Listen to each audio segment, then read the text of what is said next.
in effect, a scratch paper in Excel form of the network of Chief Justice Corona.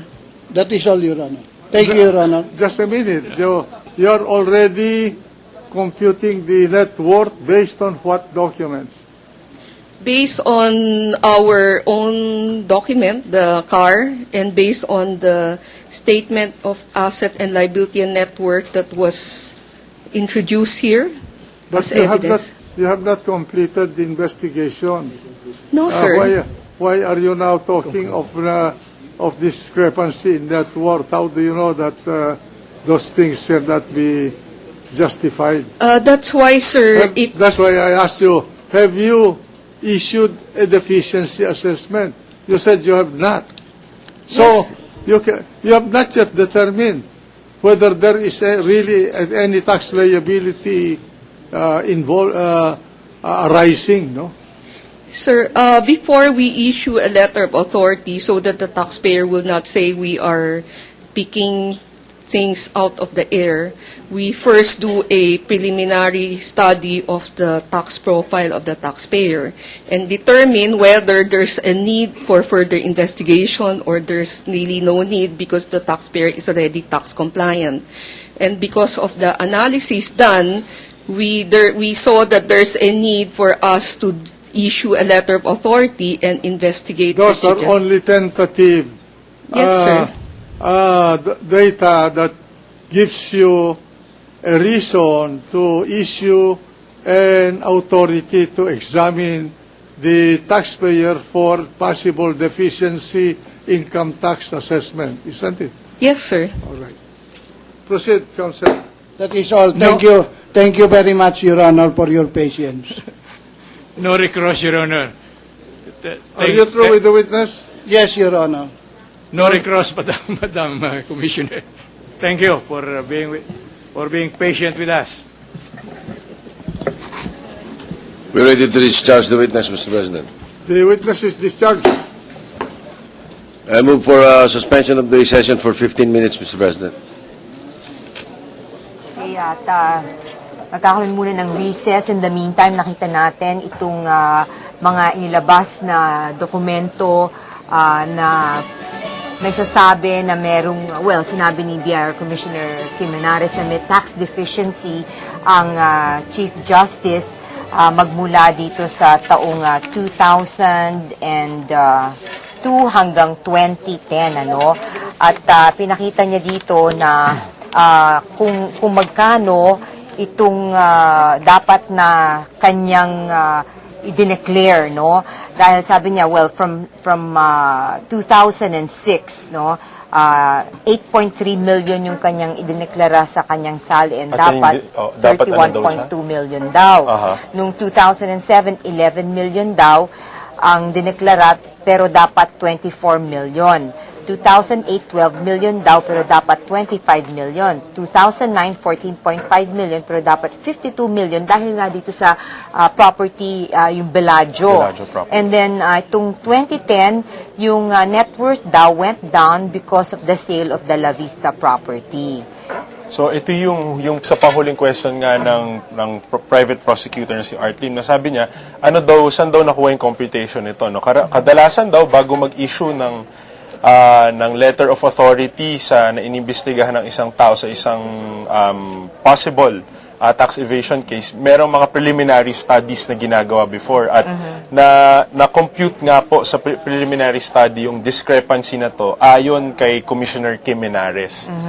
And earlier on, sa pagtatanong kay Kim Henares, no, lumalabas na, well, the BIR is already conducting an investigation patungkol dito sa possible yung tax deficiencies, ano, from 2007 hanggang 2010 ng mga Corona. This is the Chief Justice, his wife, Mrs. Corona, yung anak niya si Carla Corona Castillo, at yung asawa ni Carla na si Dr. Constantino Castillo. So pa iba-iba rin. Matatanto din natin nung nagsimula yung cross-examination, maraming mga tanong na lumabas. Punta muna tayo ngayon sa press briefing po ng Defense Counsel. At Tony Cara and Attorney Rico. Alex Calda, DCMM. Your reaction, may investigation yung BIR doon sa kay Chief Justice Corona? Ayaw na naming elaborate yun. Maliwanag naman na pinaliwanag kanina sa floor na may mga katanungan ang ating Senate President as presiding officer. Sabi niya, kailan ba nagsimula ang investigation? Yun ang katanungan eh.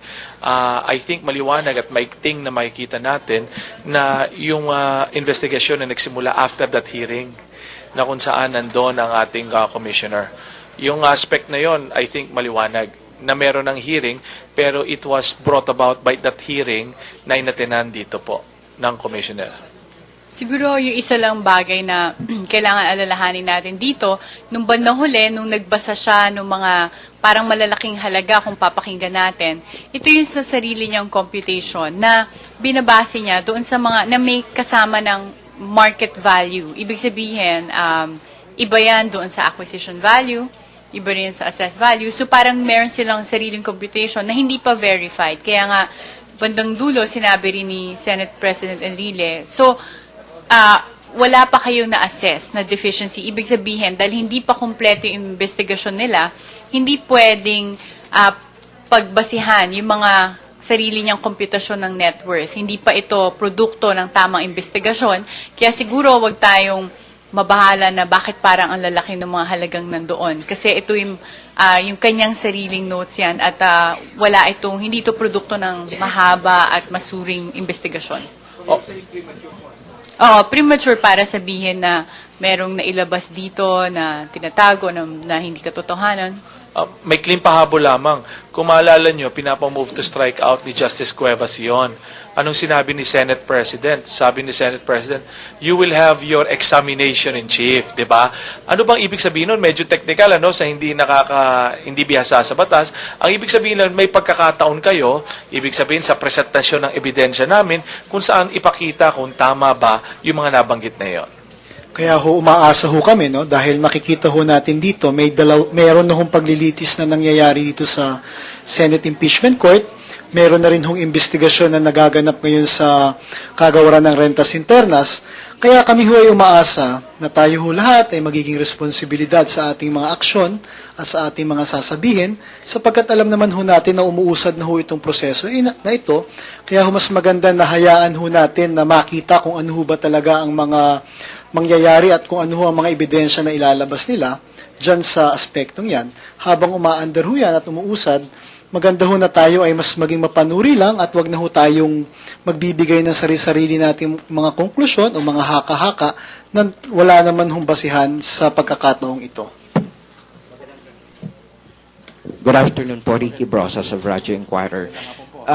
Simula pa po 2002 hanggang 2010, sinasabi kanina ni BIR Commissioner Henares na may mga discrepancies nga doon sa kanyang ITR. Pero kung 2002 pa ito nag-umpisa, bakit hindi nila na-discover kaagad?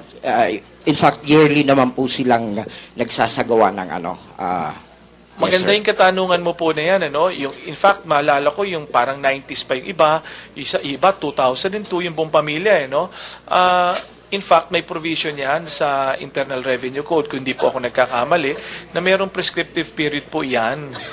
Parang 3 taon or from the time tax evasion. sa mga ganyang katanungan ay may mga ilang taon lamang na kung saan pwede kang habulin at ipagpaliwanag sa bagay na yon. So, lumalabas ba na kung kailan siya kinasuhan ngayon, saka kinakalkal yung records ng mga nakaraan pa? Ayan po ay conclusion ninyo. It seems like na parang hindi ko po nagsabi. Hindi pa ang sinasabi lang natin na maaring yan nga po ang obserbasyon ninyo. Thank you, sir. Opo, salamat po. Sir, Bermoso po natin DWIC. Tanong ko lang, sir, yung kasi nagpahayag si Commissioner Henares na batay kung siyang masusunod, kung siyang tatanungin, hindi na pwede pang i-repair o anumang magiging sasalin ng punong maestrado dahil ito ay under oath. Pakipaliwanag nyo lang po sa amin kung tama ba si Kim Henares o may batas tayong sinusunod para sa mga ganyang salin. Meron tayong maliwanag na batas dito. Ito yung mismo yung batas na nagre-require ng SALN. At doon, merong provision na nagbibigay ng pagkakataon dun sa nag-file ng SALN na ayusin kung ano man ang merong hindi na ilagay dun sa SALN o kung may pagkakamali. So, kung matatandaan nyo, kaninang tumitestigo si Commissioner Henares, ito yung sarili niyang opinyon. Kaya, nung nagko-cross-examine din si Justice Cuevas, klaro to na sarili niyang opinyon yon. Hindi siya prinisenta ng prosecution as an expert witness, hindi rin siya ang pwede nating tanungin tungkol dun sa kung paano ba gawin ang SALN. Dahil di ba tinanong siya kung siya ba ay, kung alam niya kung paano dapat gawin ang SALN, kung yung batas dito, at sinabi niya rin na hindi. Kasi sabi niya, commissioner siya ng BIR at ang sakop lang ng kanyang trabaho ay yung tungkol nga dun sa mga taxes. So, kahit siya mismo, hindi niya naman alam kung ito yung tama, pero yun yung kanyang opinion. So, dapat ang pagbasihan natin dito ay yung batas. Kaya maalala nyo, nagbigay na ng, naghingi na ang impeachment court ng memoranda sa bawat panig. Ito yung Rules of Civil Service. Rules on Civil Service, oo. 6713. 713 Section 10.